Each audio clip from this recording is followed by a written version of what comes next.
My name is David Contreras, and on my research, I will be talking about the unaccompanied minor crisis.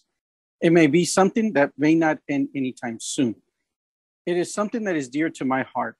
I worked for about 2 years as a supervisor for an ORR shelter facility.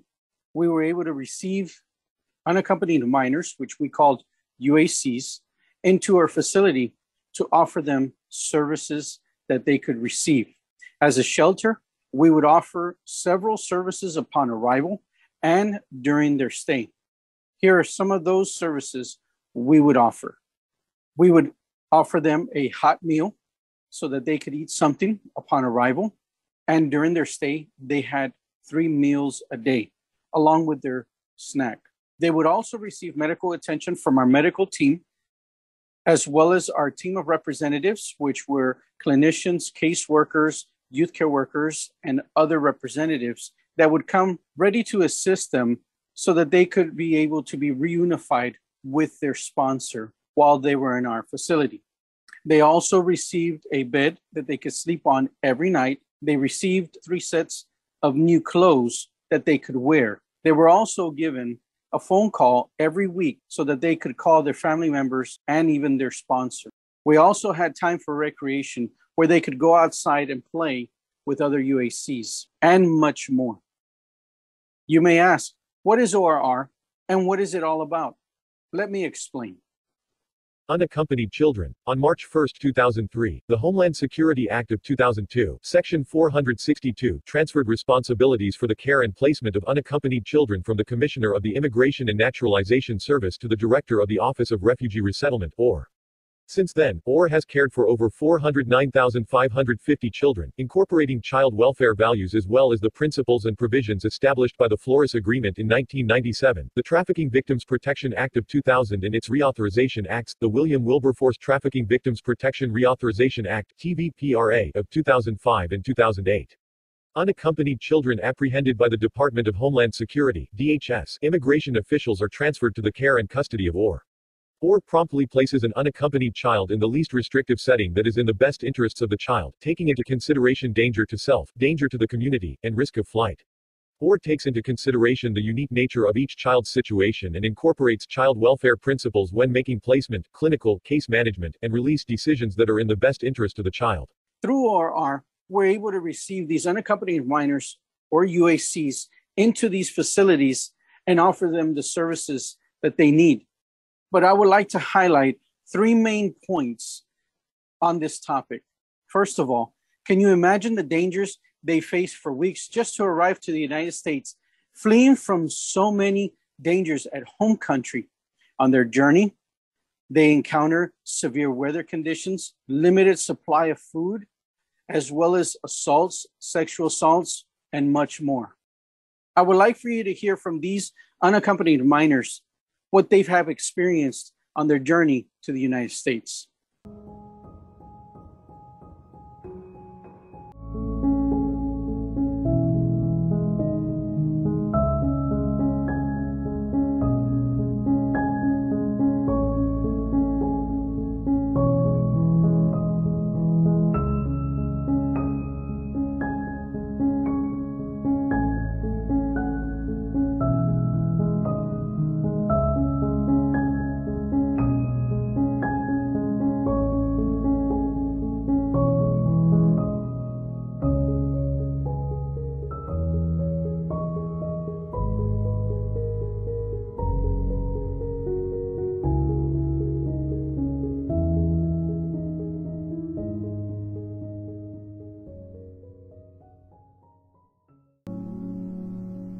Cuando tenía 2 o 3 años, estaba viviendo con la mamá y mi papá, mi abuela, Graciela, y mi abuela salió a lavar los platos del almuerzo, y cuando ella salió a lavarlos, ella la mataron y yo estaba ahí con mi primo. Mi papá lo mataron. Yo no estaba seguro como, digamos, las personas que lo mataron tal vez iban a venir a mi familia a matar a los demás. Todo el pueblo que había delincuencia, mataban mucho a gente. Y también mataron a un tío mío con un machete, lo mataron. Mataban a personas, lo tiraban en la calle 11. Lo mataron por gay, por maricón, dice. Terriblemente, si se supiera como hoy en día, mañana te podrían hallar en la calle muerto. Es la delincuencia. Hay muchas maras tratando de presionar a los jóvenes porque fácilmente se dejan influenciar. Ya, o sea, una pandilla quería que yo entrara a ser parte de ellos, porque si no, o sea, y me iban a matar. Bueno, la primera vez me dijeron que me iban a matar a mí. Entonces, yo les dije que no, porque yo no quería. Muchas veces, o sea, los pandilleros matan a personas enfrente de los policías. Entonces la gente como que en los policías ya...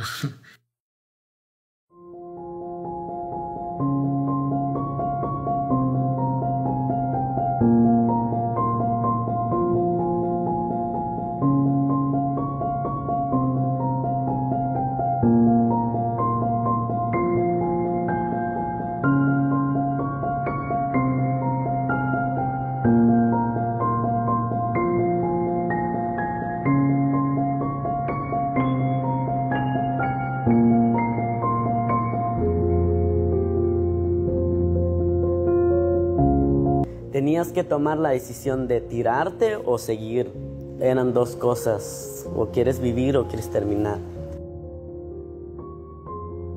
Sufres de muchas cosas porque te encuentras con un clima muy diferente, te da frío por las noches, a veces no tienes que comer. Maras también en otros lugares que andan buscando inmigrantes para secuestrarlos, pedir dinero. Fue una situación muy dura. Pasamos muchas cosas, ¿sabes? Cuando uno viene caminando en un país que no es de uno es muy, muy difícil. Y a veces el tren iba por arriba, cuando uno subía, estaba lleno de sangre y estaba terrible. Sin pensarlo, muchos de ellos pierden la vida, muchos pierden un brazo, una pierna, por esas cosas, y es muy lamentable ver eso. Te es obligado a verlo, vimos violaciones de mujeres, tantas cosas, niños, gente que secuestran y tantas cosas que pasan las personas. Yo vine a este país para dejar la vida mala, para dejar el miedo y tener sueños como toda la gente lo tiene. Tuviera miedo porque me quebrarían mis sueños o me los tirarían a la basura.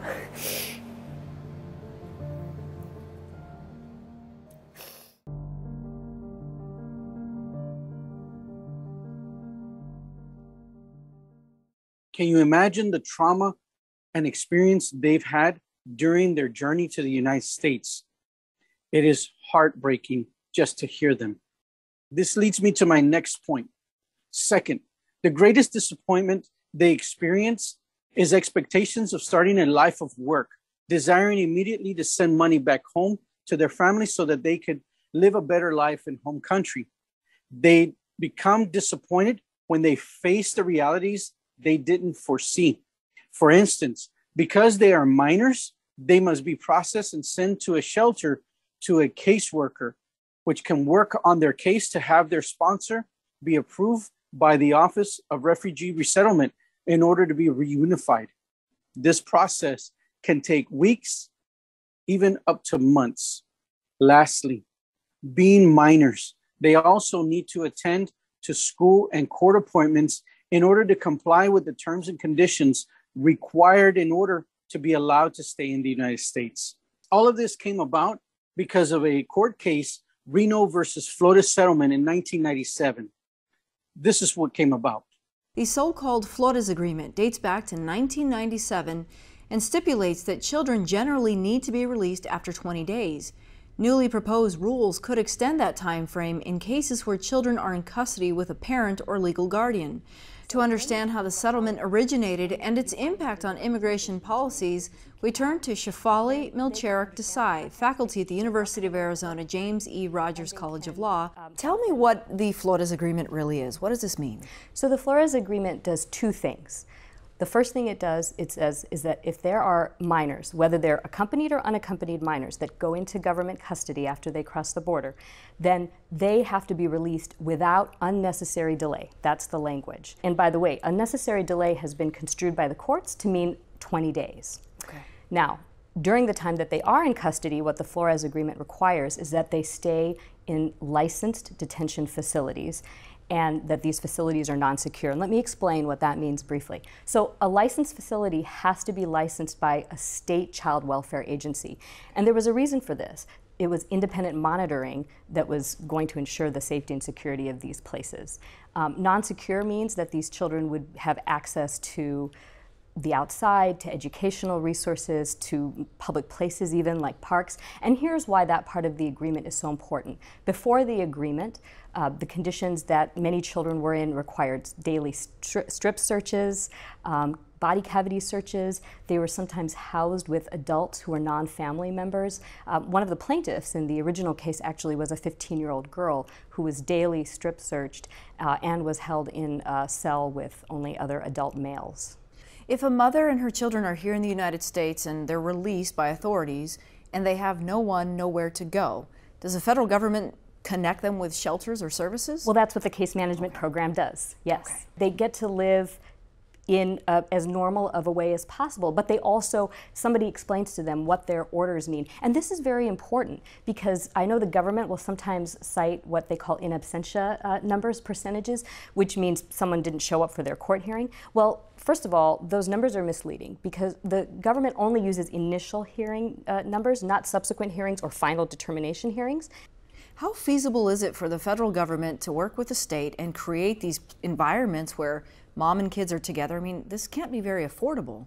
No, it's not affordable at all. In fact, the figures that I've seen is that for a family of 4 to be in one of these detention facilities costs up to or more than $900 per day to the U.S. taxpayer. Meanwhile, there are alternative programs that have been proven to be not only more humane, but successful. And those programs cost on average about $36 a day for a family. There are likely American taxpayers who are listening to you and saying, but at what point will we continue to fund this? And at what point are we not providing services for people in this country already? Yes, and I think saving over $800 a day is a big start for folks who don't think that that's where our money should be going, because right now with the detention centers, we're spending far more than we need to. And then I want to come back to the legal access issue, because attorneys not only help people determine when they have valid claims and get them through that system as expeditiously as possible, but they also explain to folks when they don't have valid claims. And that's very valuable, I think. All right, Shefali, thank you. Thank you very much for having me.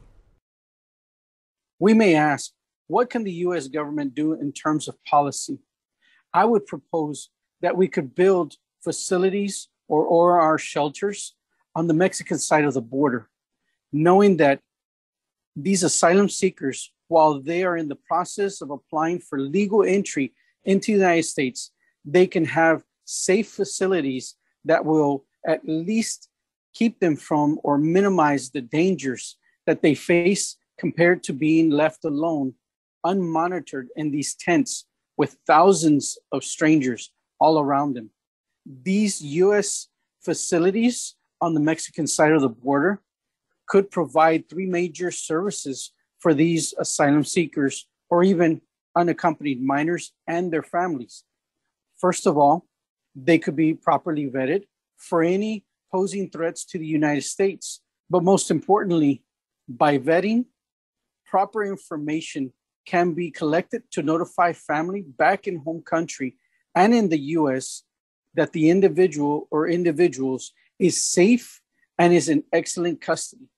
Second, these individuals can be provided medical aid for cuts and bruises, sickness, malnutrition, or any other health issues while they were on their journey. And lastly, the most important of all is to provide 3 hot meals per day while they are in U.S. custody on the Mexican border side. I believe that this policy could be of great benefit, not just for the asylum seeker, but give peace of mind to the American people that we can have secure borders, as well as knowing that it's not going to be a financial burden to the American taxpayer. I know that one policy can make a world of a difference. Thank you.